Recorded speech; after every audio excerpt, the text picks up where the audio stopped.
Bandha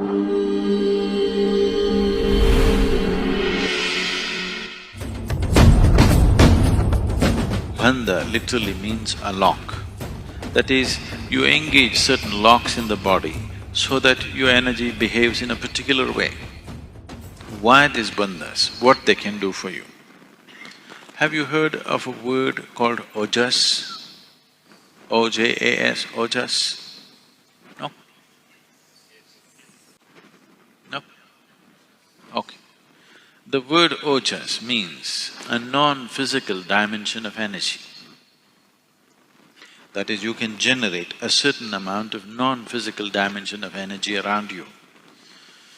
If you have Ojas around you, your passage through the world, the passage through life becomes well lubricated. That is, you will pass with minimum amount of friction. In the Far East Asian cultures, an enlightened being is referred to as Enchi. Enchi literally means a circle. You know, your car, do you have… what kind of wheels do you have? Round wheels or square wheels or triangular wheels? What do you have? Oh, but a triangular wheels would be definitely more jazzy, isn't it? Why round wheels? Least amount of resistance. With least amount of resistance it rolls. Any moving part we want to make it round because it moves with least amount of resistance. So we are referring to… in the Far East Asian cultures, they are referring to an enlightened being as Enchi, which means he's a circle, not because he's round of body, because he moves with least amount of resistance, well lubricated. You may have a fantastic driving machine, just take off the engine oil and drive it. How long do you think your car will last? Your Jaguar, how long will it last if you take away the engine oil? Maybe 10 minutes. In 15 minutes, it'll be gone. So lubrication is that important. In anything that moves, lubrication is that important. So if you want to move through the world without being well lubricated, you will see every step of your life seems like friction and every step of your life will be suffering because there is no lubrication. There are lots of people like this.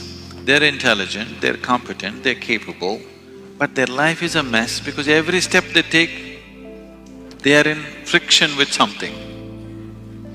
So if you develop a certain amount of ojas around you, you pass through this existence with least amount of friction. The less friction you have, the more you would like to do, isn't it? Yes? You would naturally venture to do a lot of things if you had no friction problems.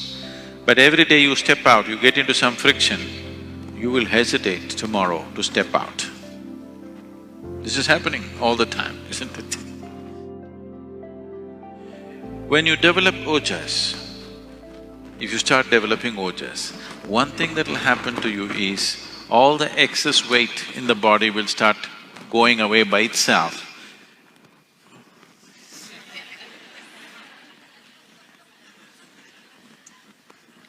Oh. You know, if you come to the yoga center, you will see certain people at certain times will be in a certain type of sadhana or certain type of inner work. When they're doing this, these days we keep them completely secluded because people get scared looking at the way they eat.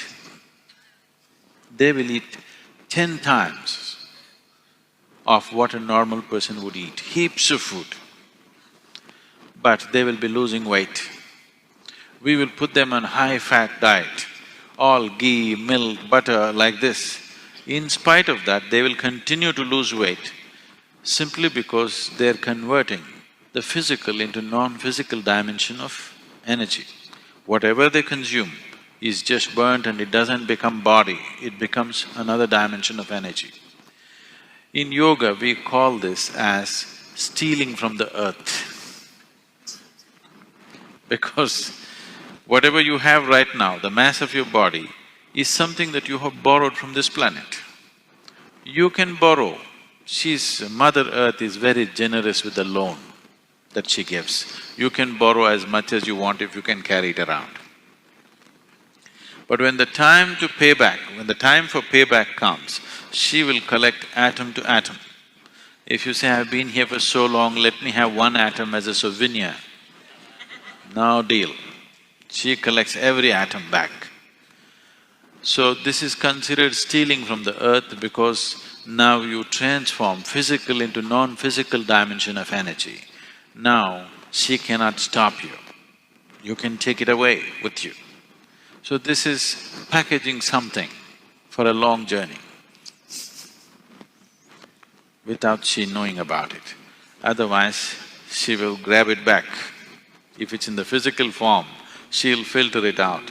If it's in a non-physical form, the earth cannot hold it back. Now you're doing Shambhavi. If you're doing it every day, you will develop Ojas, some amount of Ojas, which will see suddenly everything seems to be facilitated for you, it just happens. If you do not have any Ojas, you may have all other capabilities, but simply because of the fear of friction, you will be held back. I feel this is 80% of the world's population. They are all held back, always with the fear of what will happen to me, what will happen to me. Wherever they go, they will have bad experiences. If they step in and try to do something with some enthusiasm, tomorrow morning little friction happens and they stay back. I think this is 80% of the population. The fear of what will happen makes them into half a step, never a full step in their life.